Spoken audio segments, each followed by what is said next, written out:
Cinemajaw is sponsored by Overcast, an independent podcast app that embraces the open world of podcasting instead of locking it down.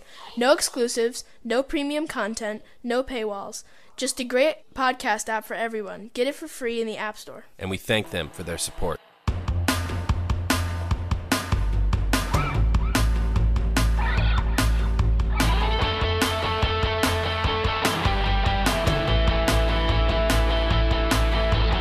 You're listening to Cinemajaw, the greatest movies podcast ever, recorded on location from our respective homes in Chicago. My name is Matt Kay, and with me is...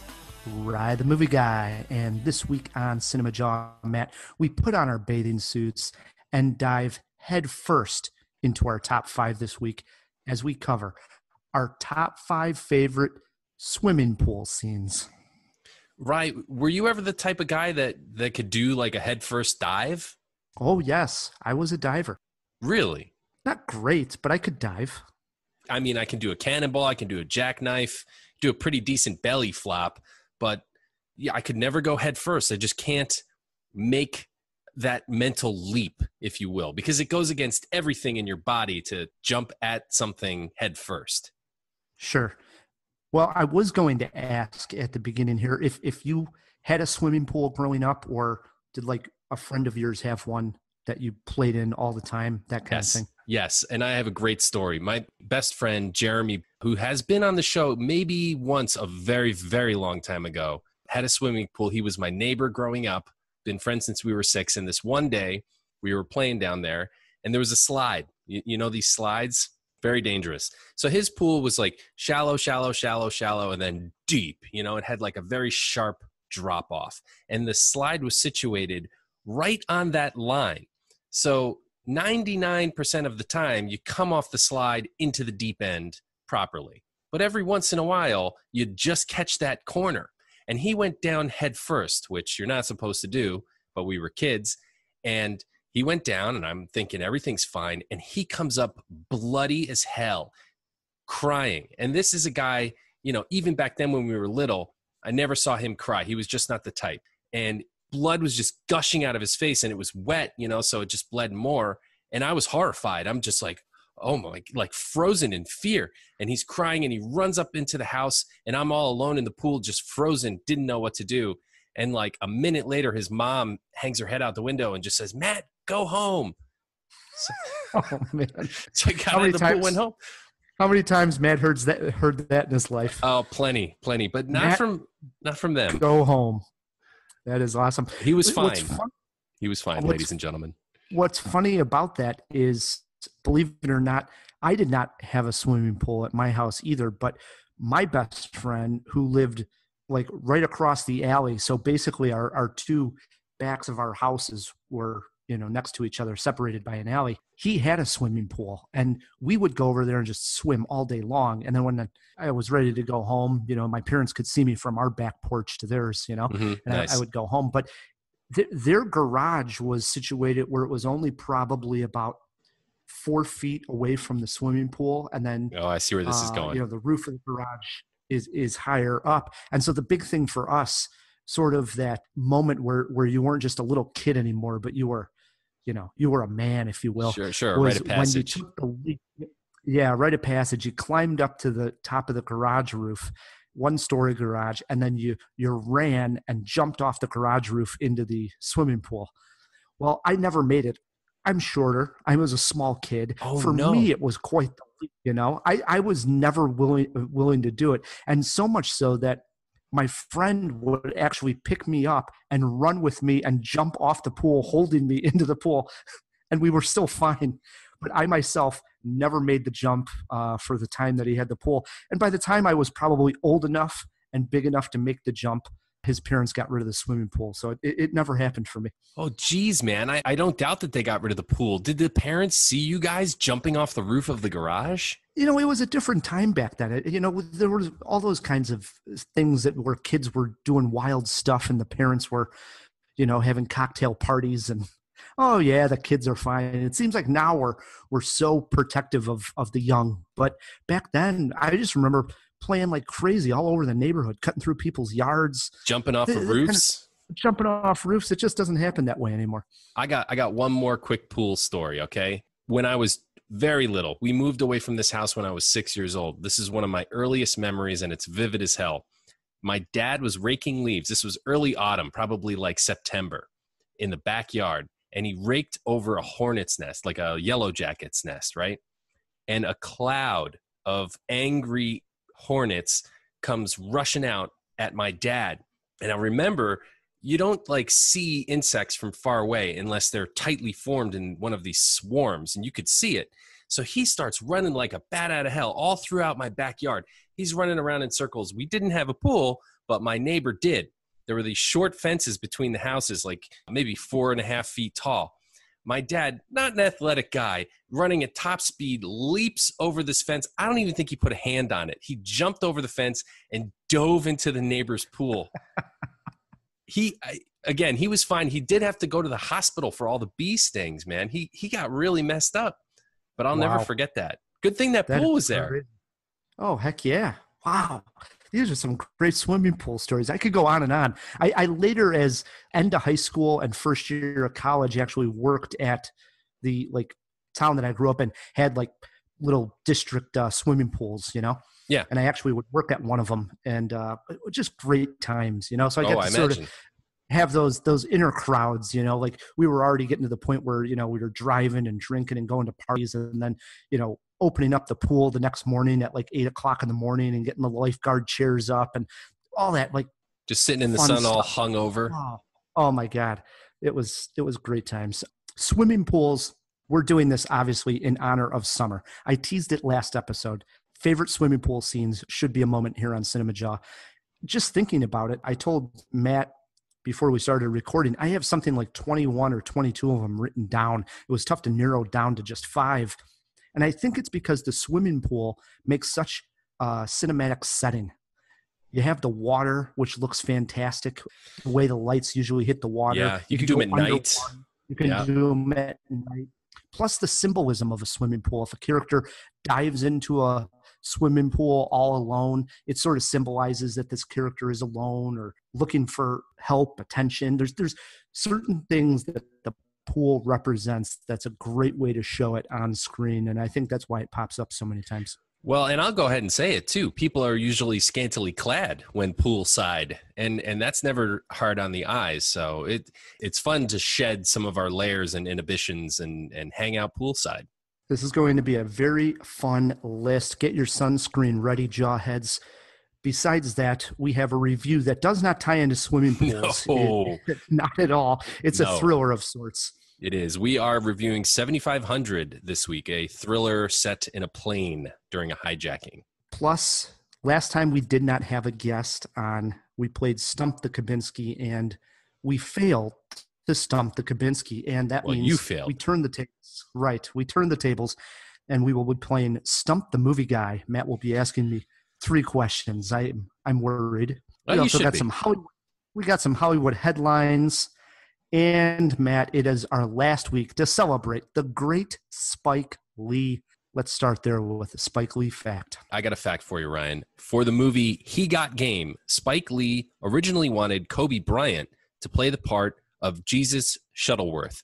While Kobe liked the script and the idea of working with Spike, he had just finished his rookie year in the NBA and had shot several air balls in a brutal playoff loss by the Lakers to the Utah Jazz. And he planned a workout program that would help him maintain his strength through the longer NBA seasons, a major adjustment as Kobe went straight from high school to the pros. So he told Spike the summer of 1997 was too important to spend time making the film. Spike promptly sought out Ray Allen, who quickly accepted the lead role. Interesting. It would be crazy if Kobe Bryant was in that. I mean, Ray Allen, great basketball player also, but absolutely. To get Kobe Bryant would have been awesome, because obviously he turned out to be just that extra level, you know, that amazing basketball player. Wonder how his acting would have been. Yeah, I mean, before he passed, I wonder if he thought back on 97 and wished that he had taken this role. Would have been interesting to find out. I got a couple other notes on He Got Game for you, Ryan. The first major motion picture written and directed by Spike Lee not to have a performance from him in it. and was also Spike Lee's first film to open at #1 at the U.S. box office. Interesting. I was catching up on another Spike Lee movie, Clockers, and Spike Lee makes an appearance in Clockers.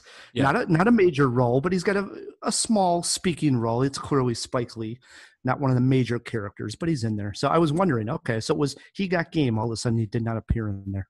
Yeah, he backed off it a bit. I mean, if you think back to like, I know we keep bringing up Do the Right Thing, but he's kind of a bigger player in that film. And he's basically the main character for sure. Yeah, Spike's a good actor for whatever that's worth. I mean, obviously great director, but he can act too. Agree. Switching gears here and into airplane mode we go here, Matt, for our review of 7500. Joseph Gordon Levitt had taken a small break from acting. His last main role was 4 years ago in the 2016 film Snowden. Well, he is back, this time playing a pilot in the Amazon Prime thriller 7500. Is this a flight worth taking? Matt and I grabbed a couple of seats in first class, buckled in, and hit play. You guys seem to know each other. We have a boy at home. Oh, I'm sorry. Are you ready for boarding, guys? We were born ready. Good evening, ladies and gentlemen. Your captain. I'd like to wish you a nice day, and thank you for your trust in us.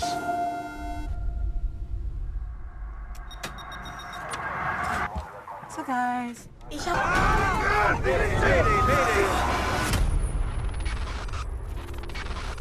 European 162, what's your emergency? We have a 7500. Open the door! Several men attacked our cockpit.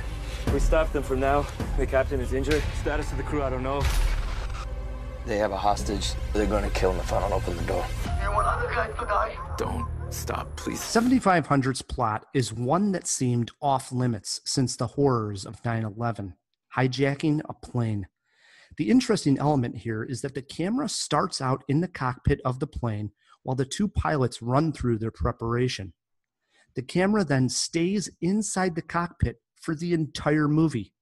We get some important information on characters and the relationships in the first 15 minutes. Then it's takeoff. Once airborne, a stewardess knocks on the cockpit door, and when the pilots open it, a group of hijackers jump into action, breaching the cockpit.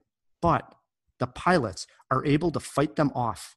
Injuries are had, blood is shed, but they're able to close and lock the door. Now the focus is on the young pilot, Tobias, played by Joseph Gordon Levit. Can he negotiate with the terrorists, land the plane, and get all the passengers to safety? A good way of describing how the film's action is handled is bringing up the film Panic Room. Think of the scenes where Jodie Foster is actually in the panic room watching and communicating with the burglars. In 7500, Tobias can see the plane's cabin on a monitor, and he can hear the terrorists bang and yelling at the door. With the camera staying inside the cockpit, director Patrick Vollrath had to rely on amazing sound design to give us the feeling of being on a plane in a tense situation like this. It worked. The takeoff sequence alone was done so well and sounded so realistic, I think my ears popped at one point. For me, this movie worked incredibly well for the first 2/3 of its runtime, but then it ran into some turbulence. Matt, were you happy you used your frequent flyer miles on 7500? Yeah, I am, Ryan. I got my Dramamine and a whiskey and Coke, and I was on board for this terror flight. And I don't know about the last third of the film. I think the whole thing worked pretty much with some caveats to that, and I'll get to those. Joseph Gordon-Levitt reminds us here what he can do with good dramatic role.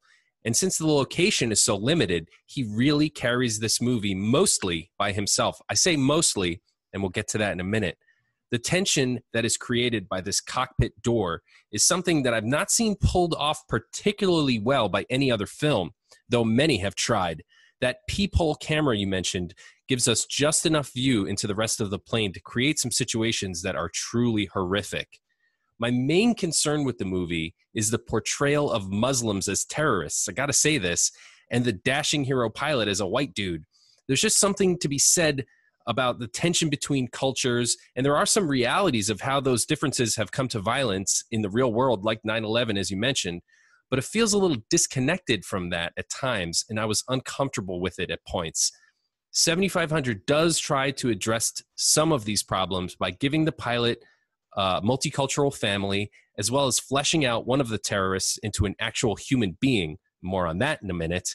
But for me, it remained slightly problematic by the end. I mentioned that Joseph Gordon Levit mostly carried this film and that one of the terrorists is given an actual character to play. And both of these elaborations rest squarely on Ahmed Mimar, who plays the reluctant Vedat. Essentially, Vedat was not ready for the actual violence of the plot he got caught up in. And when he finds himself alone with Tobias, he's given a chance to be human, display emotion, and break the stereotype mentioned earlier. This saves the movie, in my opinion.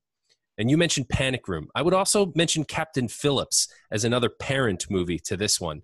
The hostage situation gets fraught at the end, and where the movie leaves you will be in a tangle of complicated empathy and bleak grief. It's a tough ending, but I applaud its courage.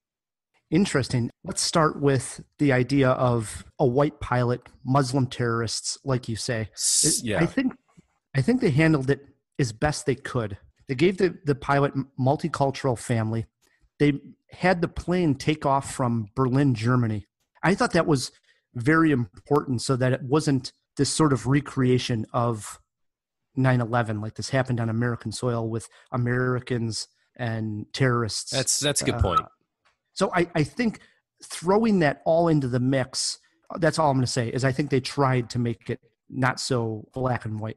I don't know, man. I mean, there are people who can speak to problems like this in modern films better than we can, certainly. It jumped out at me. Appreciate the point of view you're putting forward about them setting it in a country outside of America as the starting point, which kind of cuts down on that America kind of feeling that it could have had that not been in the script. But I still think at the end of the day, I was a little like, with it. I do like the fact that they gave that terrorist the story that couldn't get behind the actions. Once he was finally involved in the plot, he couldn't get past the violence. That was good. I agree. Yeah. They weren't just, or at least this one in particular, they weren't just like faceless villains. They weren't just like evil terrorists. This guy, like at one point, there's a phone call. I'm not going to ruin anything, but you get to know him as a person, as a human being, and it's poignant and it's real and it's something worth exploring. So for that's what saved the movie for me. Mm-hmm. I was wondering, did the air traffic controllers do enough here? It seemed like they were talking to the pilot a couple of times, and then there was just radio silence for large sections of the movie. And that seemed a little too convenient for the plot, so that everything was tense. There was no back and forth between air traffic control and the pilot on what exactly was transpiring in the plane. I don't know. That didn't jump out at me as being unrealistic. I mean, they certainly were attentive. And then there's a point where he's like, hey, I'm in control, but I need a minute, because he was doing things to secure his situation and whatnot. And then I think the movie just kind of needed to not have constant radio chatter in order to function. Maybe he turned it down. We don't know. But that didn't jump out at me as something that took me out of the movie. So I mentioned the sound design, and it really worked here. I'm not kidding when I say it almost felt like I watched the movie on an airplane. There's it's a bit of an insult. It's just like that constant sound when you're on a plane of the forced air coming in. Mm-hmm. Once you're airborne, it filled the entire screening room with that sound the entire time. So it's sort of like the surround of it bouncing around the walls was just that sound going in the background the entire movie once they take off. And, by the time they land, it really had that feeling of people. You were just on a flight. Right. You were just on a plane for, in this case, the movie's about 90 minutes. So it really felt like, I was on a plane for about 90 minutes. And when that ended and that sound went off, it's like, right, that's how it is when you're exiting a plane. So the sound design I thought was incredible. And that even goes for them banging on the door, the way everything sort of worked in the plane. You really did feel like you were on an airplane when I'm sure this was just a set of a cockpit. It was pretty amazing. It was pretty amazing. Like you could hear the landing gear come up. And it's funny because that's something I never missed before in another movie set on an airplane. For example, Snakes on a Plane, the masterpiece Snakes on a Plane. We're not treated to that attention to detail that you get in 7500. And I agree with you, man. I felt like I was on a plane. That sound is so unmistakable. And I've never heard it before in a movie before this one. They nailed that. I didn't think it was going to be as intense as I ended up feeling watching the movie. Yeah. Like I said, at least for the first 2/3. For me, maybe you went along with the ending here. For me, it started to become sort of unbelievable a little bit. Like I started to lose a little bit of interest once once the plane was on the ground. Once the plane was on the ground, for sure. Interesting. No, for me, I think that whole sequence of what happens after the plane lands is the best part of the movie. It just was the best part of the movie. Everything that transpires in the cockpit between those two was harrowing and real and emotional. Some of the best acting moments in the movie, some of the tensest almost action. We'll just say tense moments. Yeah, I don't understand why you didn't care for that. I liked it. And also the way they ended, this is a Rye the Movie Guy ending. There's some questions that are unanswered here. Yeah. All right. You got a movie poster quote for me? I do. It's kind of, well, let me just say it. 7500 will have you reaching for your seatbelt. That's decent. All right. What'd you get? That might sell. That might sell the movie. I went with, at its highest altitude, 7500 works as a thriller. Unfortunately, the landing is a little shaky. That's also fair. Good one, Ryan. How many Jaws are you giving this? Now, I had problems with the ending, but I didn't hate it. And I would say this is a 3-Jaw movie. Wow. Interesting, man. I am going 3 Jaws as well here. It's an interesting movie. I think it does bring up questions that are worth exploring. And that ending, I just thought was really well produced, well acted, and I liked it. And it was also great to see Joseph Gordon Levit again. 3 Jaws. 7500 is playing on Amazon Prime.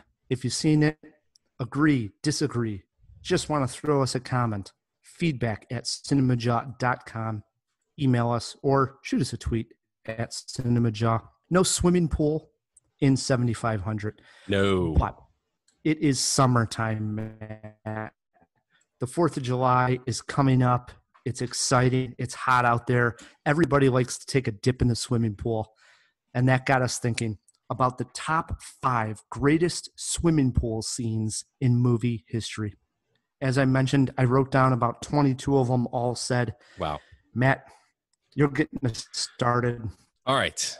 I want to start off with a film by Jay Roach, which was a pretty, I don't want to say groundbreaking, but it's a bit of a landmark film in terms of where comedy was at the time and where it went afterwards. I think that they really tried to wring this franchise dry. It didn't even need to become a franchise, frankly. But the first entry, Meet the Parents, is a damn classic, in my opinion. And the pool scene in particular is one of the most awkward, horrible movie moments in this film. And the movie is pretty much filled front to back with just awkward, terrible moments. But Ben Stiller's character is meeting his in-laws to be for the first time, and Robert De Niro, of course, plays his father-in-law to be, and just things are not going well. It's her sister's wedding. They're in the pool playing water polo. His team is losing, and he wants to impress Robert De Niro, and everybody huddles up, and they're like, "Come on, Greg, spike the ball." So they set him up, and he does. He goes ahead and spikes it, and boom, hits his sister-in-law to be right in the face with the ball, breaking her nose right before the wedding. She's going to have a black eye and a broken nose for her wedding photos. Ben Stiller in that movie was just awkward and hilarious. And that scene in particular, the look that he gets at the end from his girlfriend, priceless. Awesome. Swings it over to my number 5. I go comedy also for number 5. And I'm sitting there bragging just a couple minutes ago. Got 22 picks written down. This number 5 was a late addition I was talking to my brother earlier today, mentioned I was recording Cinemajaw. He asked what the topic was. I said swimming pool scenes, and he says, well, this is my number one. Oh man, that's a great one. And I don't have it written down, damn it. I went, watched it, and I said, I got to put this at number 5. 1993, The Sandlot is the movie. And this is the group of young kids who get together and they play baseball in the sandlot. But there is a wonderful swimming pool scene in this movie, and it involves Squints is the character's name. He's the kid who wears glasses. Comes up with this big idea where he's going to jump off the diving board, and because he cannot, is all like, we'll have to dive in after him and save him. And of course his plan works, and she ends up giving Squints CPR after she grabs him out of the pool. Mouth to mouth. After about 5 tries of the mouth to mouth, Squints sort of wakes up and winks to his friends. And then the next time she goes in for, mouth to mouth, he ends up grabbing her and kissing her, and she thinks he's a total creep, and it's just hilarious. The Sandlot, what a group of characters, and just brings me back to those days of playing around the neighborhood with a bunch of kids. It's so much fun. That is a great one, dude. Absolutely. Absolutely. I saw this come up a lot in the research I was doing, and I was like, I don't remember that, and there were so many others I wanted to put on my list. I knew it wouldn't make the cut for me, so I didn't rewatch the scene, but now that you mention it, I kind of remember it, and I need to revisit that movie because it's a classic. It is. All right, into our number 4s we go. And mine comes from 1982 from a director who has given us a lot of great movies, like some landmark movies. Clueless, European Vacation, which arguably outside of Christmas Vacation is the best vacation film, Night at the Roxbury, and one of your favorites, Johnny Dangerously. I'm talking about Amy Heckerling, who gave us Fast Times at Ridgemont High. And wow. I had money on this being maybe your number 1. It could easily be. I mean, if anybody out there, if any of the Jawheads listening thought for 1 second that Fast Times at Ridgemont High wasn't going to be on this list, you're smoking something, because it is probably the most famous cinematic swimming pool scene of all time. And yeah, is it a bit of cheap skin? Maybe, but it's also one of the most famous moments of cheapskin in all of moviedom. And I don't know, man, Phoebe Cates coming out of the pool in that red bikini and Judge Reinhold in the bathroom. It's like just an absolute classic. Let's not forget Sean Penn as Spicoli. I mean, sure. Did you know amazing movie. Phoebe Cates is now married to Kevin Kline? I didn't know that. No, I guess I didn't know that. I thought I heard that on the radio. To double check myself, I'll throw it in the jaw box. As long as we're talking Phoebe Cates, Drop Dead Fred is a really good movie with her in the starring role, and it's one that I watched a whole bunch of times. I loved it. So, but no swimming pool in Drop Dead Fred. Well, all right. You want to talk about classic? You want to talk about Wes Anderson? You want to talk about Bill Murray? Mm-hmm. That's where I'm going with my number 4 pick. And I know we've talked about Rushmore a lot on Cinemajaw, but we're picking out particular scenes here. And this swimming pool scene is absolutely one of my favorites. You have Bill Murray at this pool party. One of his ex-wives, or maybe his only ex-wife, is in attendance. Bill Murray is in rare Bill Murray form here. He's smoking, drinking, and wearing a Budweiser swim trunks. He slowly climbs the high diving board with drink and smoke in hand. He proceeds to do a cannonball off of the diving board while everyone at this pool party is watching him. And the camera then goes underwater with Bill Murray as he just sort of sits in that cannonball position underwater.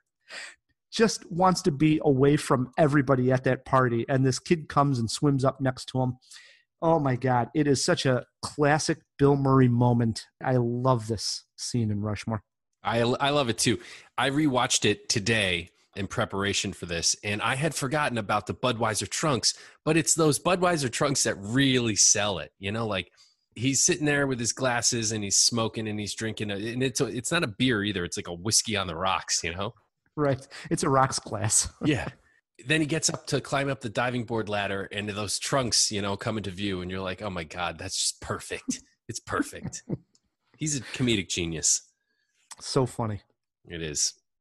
All right, back around to me. Number 3s. Here we go. This came out just recently, and I think it was my favorite movie of the year.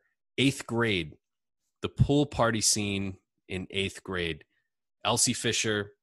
I think what makes this scene so magical is it's something we can all relate to, because there's those years in between being a kid and being a teenager officially, when you're stuck in the middle and it's awkward.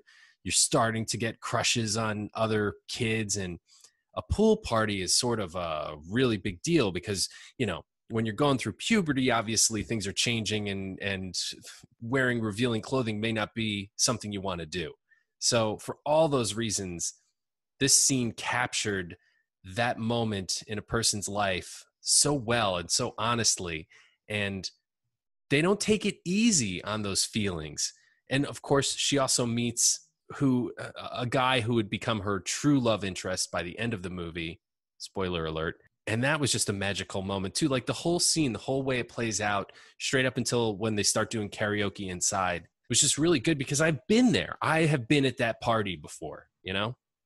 Oh, sure. I remember watching it and having the sort of the sweaty palm moment of knowing, God, I'm so glad I don't have to live through those moments of my life again.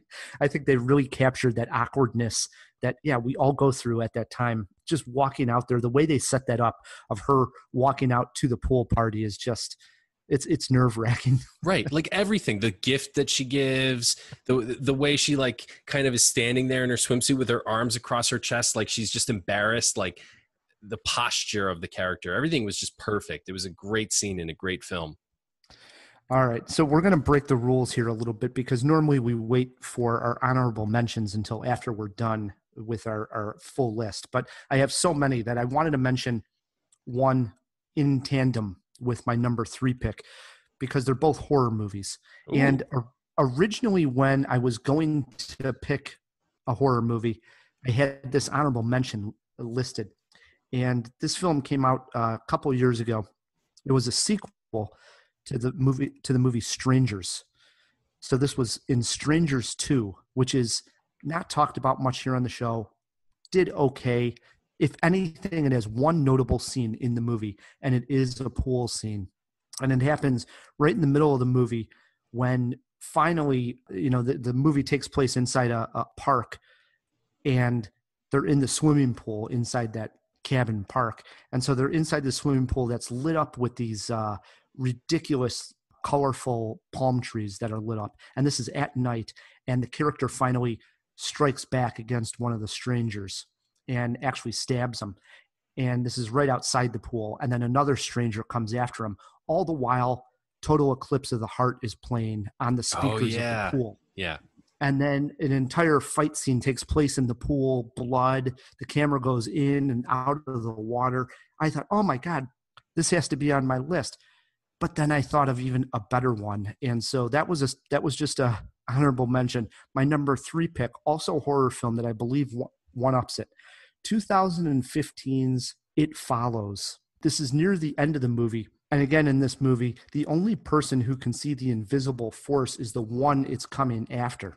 So this scene sees Jay in the pool trying to lure this entity into the pool where they can end up electrocuting it. But nobody else around the pool or her friends can actually see this entity except her. And she's trying to point it out to her friends, but nobody can quite see it, obviously can't see it, and can't hit it with a gun or do anything. And this entity starts picking up items and throwing it at her in the pool. It's so terrifying. It's a great scene. I rewatched it. Wonderful movie. I think you still have to catch up with this one, Matt. I do. I really do. You know what we should do is make a challenge list for each other, like 3 or 4 films that we need the other person to see. Yeah, It Follows is right up your alley. You would really enjoy it. And this pool scene in particular, it's tense, Great way to end this movie. I have seen the pool scene in Strangers 2. I have not seen the whole movie, but for some reason it was like on some other top list we were doing, and I watched that entire scene with the total eclipse of the heart. That's an amazing sequence. I totally agree with you.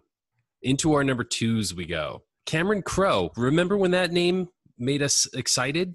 It wasn't that long ago, but at the same time, it feels like forever ago. Well, this was the movie that probably made that statement possible, Almost Famous.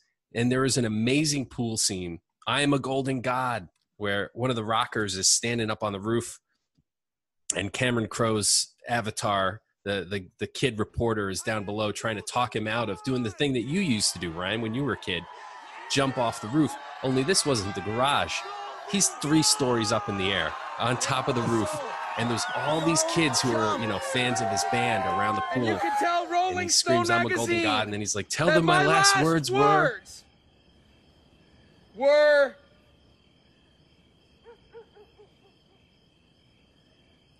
I'm on drugs!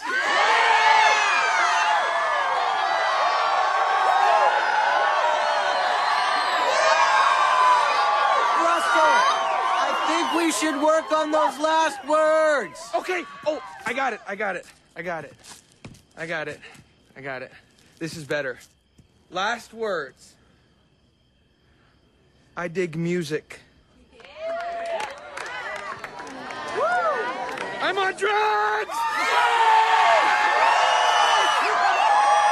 Look, just come on down and we'll go back to the hotel. Okay. Jump!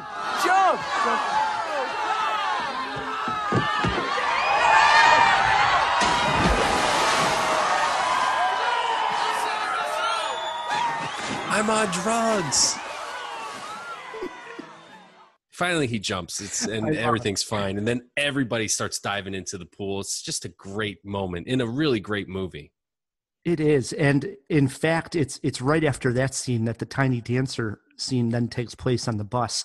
He's still in the towel and all wet, and they all start singing in unison on the bus. That entire sequence from the time they're at the pool through the sing-along is movie magic. I love that. I agree. Man, what happened to Cameron Crowe? Bring it back, Cameron. Bring it back, Cameron. My number 2 came out just last year, and the movie landed on both of our top 10 lists, Matt. I got a feeling you're stealing my number 1. Some people said that this movie was the female version of Superbad. Mm-hmm. But it's standalone, just fine, as is. Booksmart, 2019. Is this your number 1? It is, but go ahead. I can sub 1 in for my number 1. So the scene here has Amy, who's played by Caitlin Dever, and she goes outside. And at this point, we're really cheering for her character because she's with this other girl, Ryan, who she really likes. And the idea here is she's going to jump inside the pool and swim with this girl, Ryan. And she's happy, and she takes off her shirt and her shorts, and she jumps in the pool. And as she jumps in, the song Slip Away by Perfume Genius starts to play. And the lyrics to the song are just perfect for the moment that we're seeing here. We feel the elation that Amy has in the moment, and that everything there is working out for just a moment here. And she starts to swim underwater. The camera's following her, and she sees all the different people swimming at this pool party. And eventually she sees Ryan. She discovers that Ryan's there. She has this tattoo, so it's very known to us, the audience, that it's her as well. But she's in the arms of a guy who her friend is actually in love with. So it's like both their 2 people who they like are actually hooking up themselves, and the world just sort of crushes her. It's an amazing sequence. It's filmed absolutely amazing by Olivia Wilde. Great moment.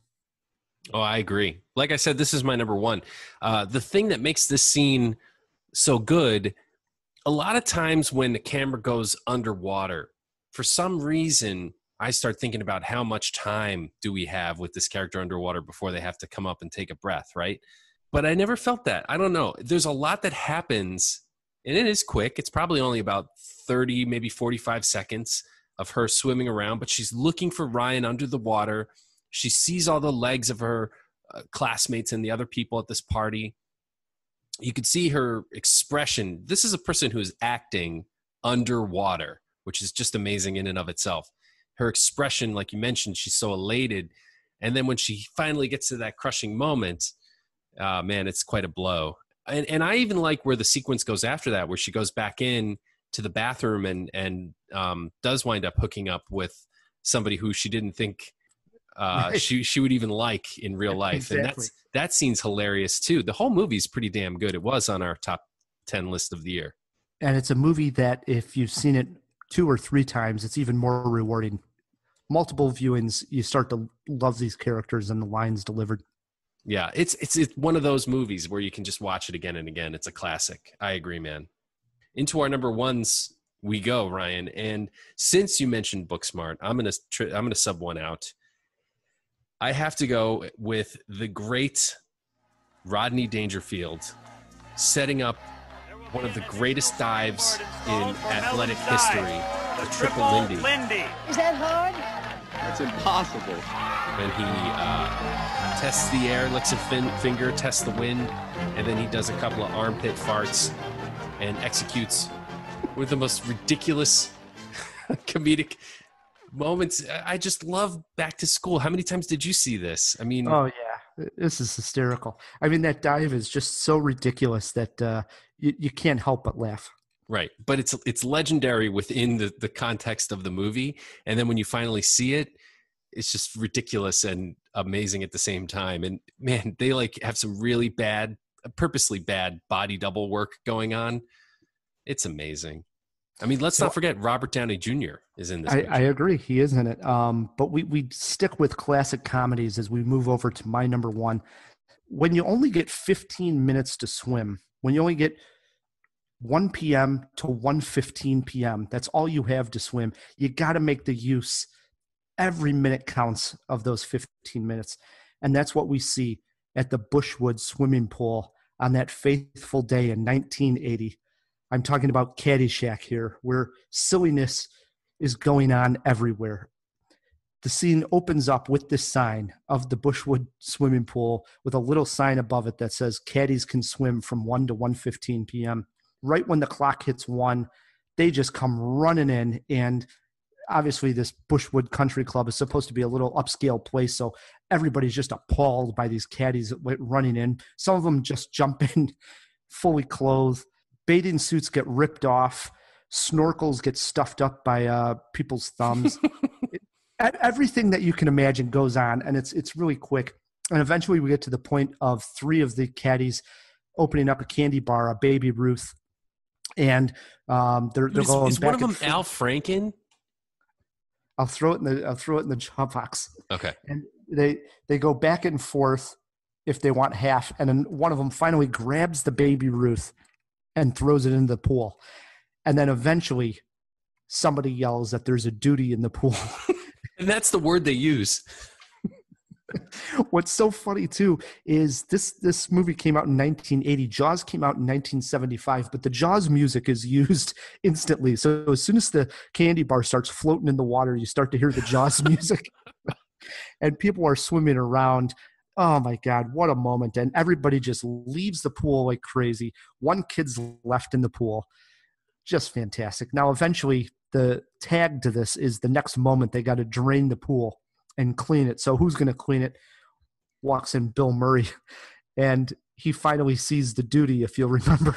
Oh, yeah. And he ends up picking it up and taking a bite out of it. And the judge's wife just passes out. What a way to end that sequence. Oh, it's great. That's a great sequence, dude, in one of my favorite movies of all time. So great, so great. So as I mentioned, I wrote down just a ton of honorable mentions. And since we don't have a guest, we might as well go through a few of these. Go. Yeah, man. Let's talk about a couple. Okay. Once Upon a Time in Hollywood. The ending of the movie.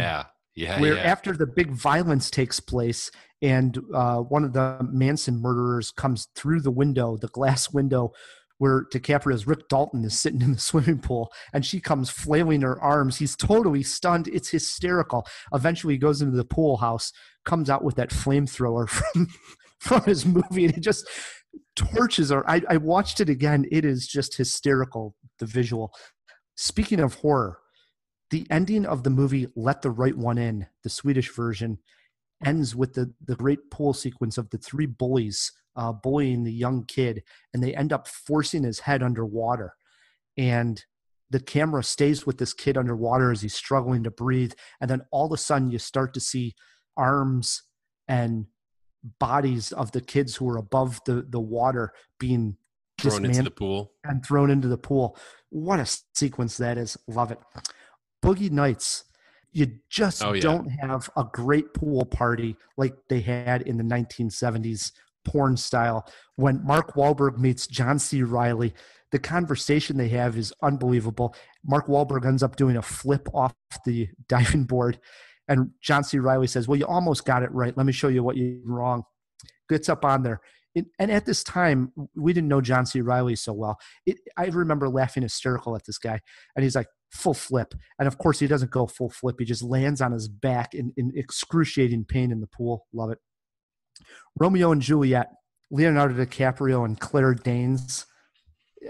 I don't know why they're in the pool. It makes no sense after the party, but this is when he professes their love to her, and there's a big kiss underwater.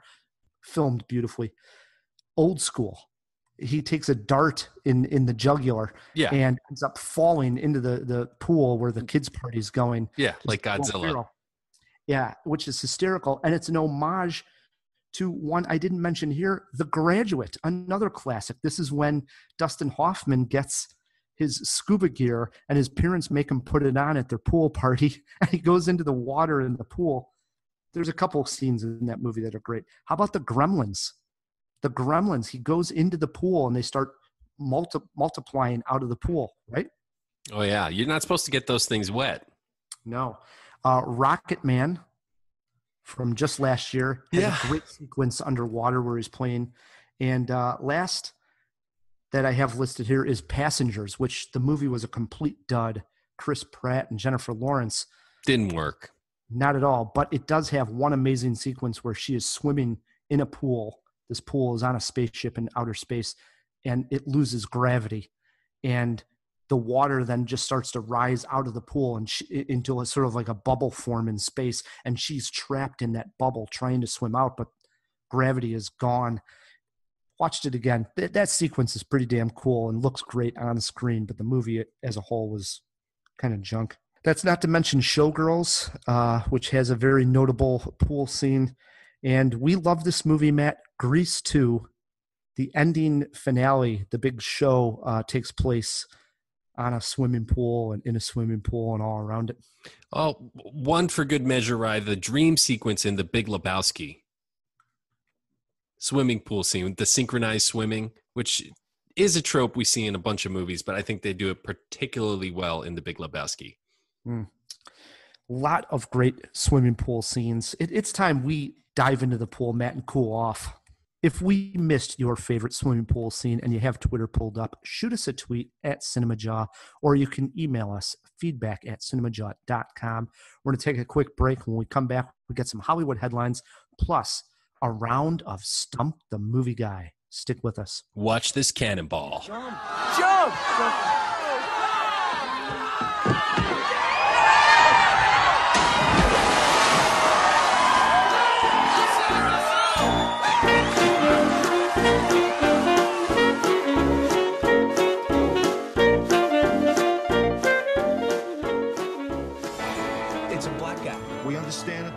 Just stay in your house, lock your doors. City that never sleeps has come to a standstill. I know who the killer is. Reggie Jackson. What's the matter with you? What kind of gun did the killer use? 44 caliber, right? What's Reggie's number? 44. Richie's the son of Sam. They think he's the son of Sam, the 44 caliber killer. Benny, stop it! Nobody gets in my neighborhood without me knowing it. You think I'm the son of Sam? Everybody's got two personalities, man. Anybody out there? A Spike Lee joint. Son of Sam, come and get me! John Leguizamo, Adrian Adrian Brody, Mara Sorvino, Jennifer Esposito, and Ben Gazzara. That psycho is gonna have no place to hide. In 1977, the summer belonged to Sam.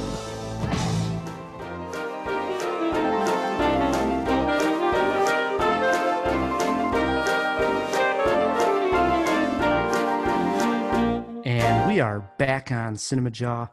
Matt, before we get to Stump the Movie Guy and before we get to some Hollywood headlines, we did throw a couple items into the jaw box. So let's open up that jaw box. What's your pleasure, Mr. Cotton? The box. We got a box! Oh, what's in the box? All right, the first one was thrown in by me. I had heard this on the radio. I thought I did. I think I was in the car. And it was odd because I was already doing my research for swimming pool scenes. So Fast Times at Ridgemont High was on my mind. And I heard the DJ say that Phoebe Cates was married to Kevin Kline, which I had no clue about. And is it true?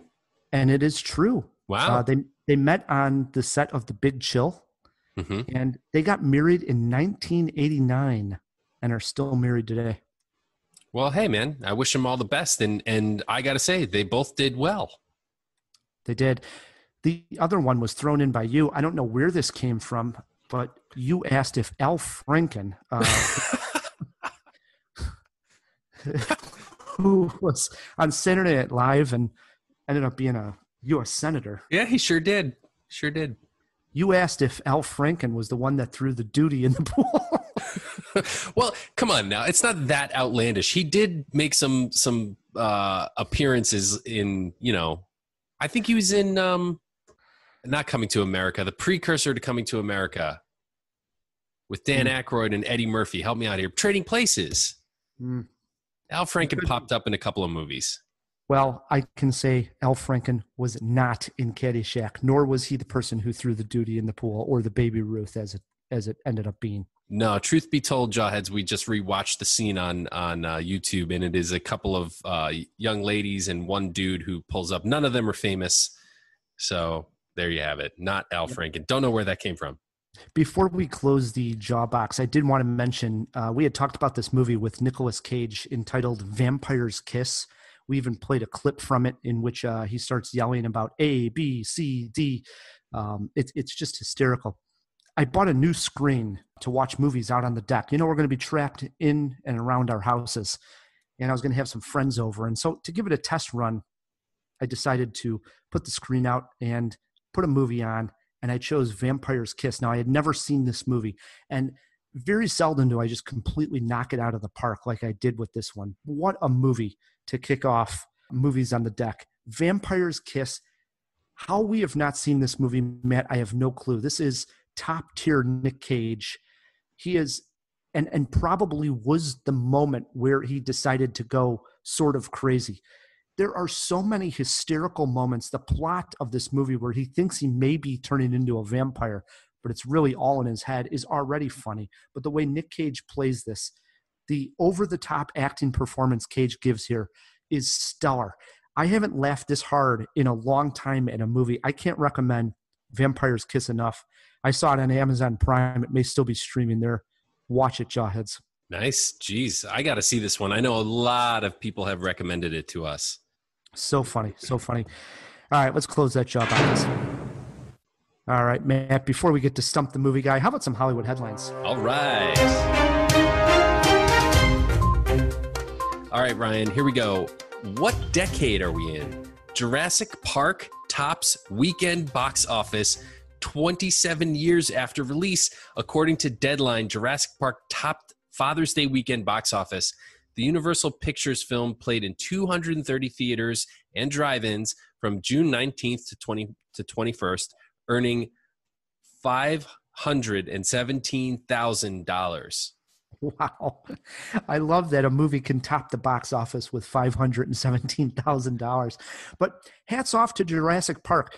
Even now that, and we've talked about this a little bit on Cinemajaw, that some of the cinemas are opening, there's drive-ins open, but there's no new releases coming out yet, that they're going to play some of these old classics. And what better than to do something like a Jurassic Park that's big, showy, loud, fun, yeah, I could see going to the drive-in and enjoying that movie. Oh, absolutely. Especially cool because one of the main action moments happens in the car when the kids are trapped in a car. This would be a great movie to take the family to at a drive-in for sure.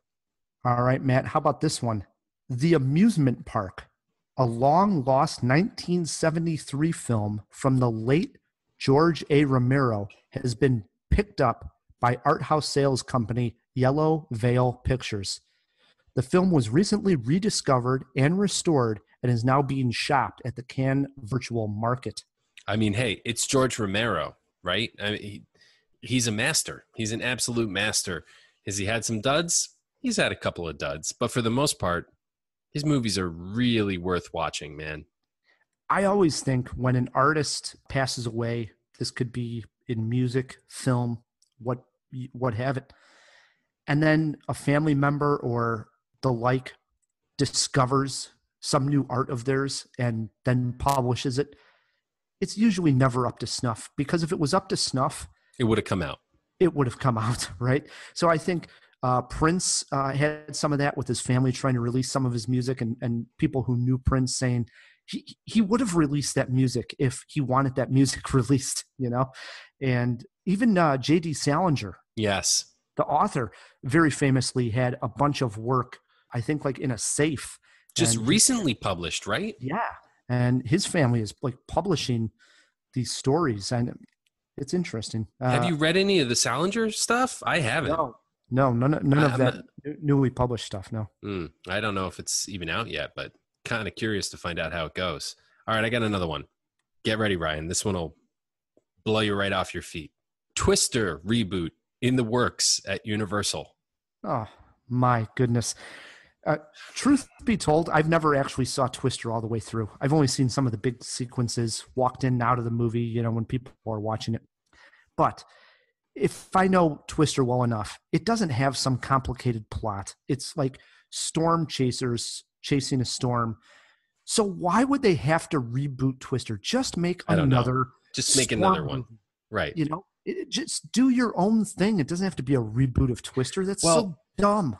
It is dumb, but whatever cultural cachet they've built upon that name, they might as well use. And I will tell you this, man. One day I was at the movie theater, and it was between Twister and The Pallbearer, that David Schwimmer vehicle that was such a wide hit. And I got talked into going to The Pallbearer, man, and I'll never let it go. And for that reason alone, Twister is one of my favorite movies of all time. The Pallbearer was dead on arrival. Oof. All right, last one. Last but not least, Matt. Michael Keaton is in talks to return as Batman. According to the Hollywood Reporter, he will appear as the Caped Crusader in the Flash movie. I saw this independent of our Hollywood Headlines channel, and it's intriguing, right? So they're basically explaining this away or retconning it, as the kids say, by making it an alternate universe. So the Flash, with his powers, can sort of travel so fast that he breaks the fabric of space-time enough to pass through to other universes, and he gets to the universe where Michael Keaton is still Batman. And that's the universe I want to live in, Rye the Movie Guy. Well, from my understanding, I did dig a little bit deeper. I didn't go completely down the rabbit hole, but I stuck my head in deep enough to see what else they were saying.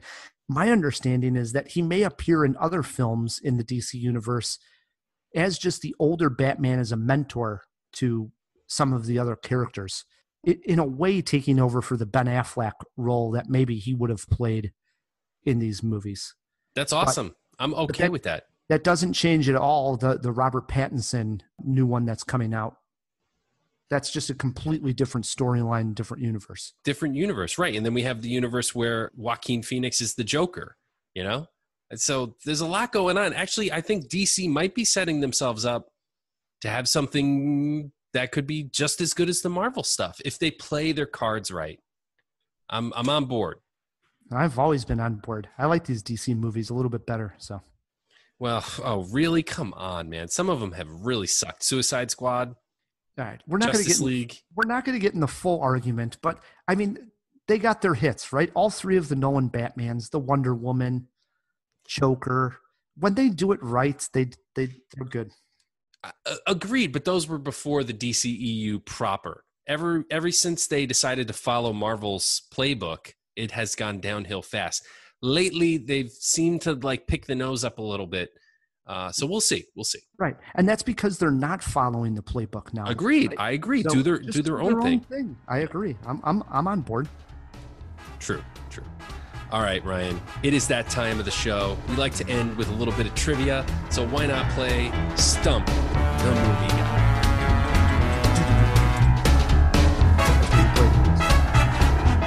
So I wanted to do something where I took a page out of your book, Ryan. I think these are questions that you should know the answer to, but I don't think you do. Or at least I'm confident that I can stump the movie guy. So I'm challenging you here with answers that when you don't know, you should feel just a little red, around the collar, a little embarrassed that you don't know.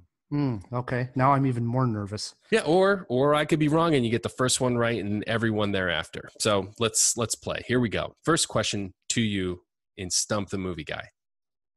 As an actor, John Waters has appeared in films such as Sweet and Lowdown, Seed of Chucky, Excision, Suburban Gothic, but he is best known as a director of transgressive cult classics. Name 4 John Waters films. Man, I definitely won't get this one, hands down. Besides, I'm even blanking on the main one right now.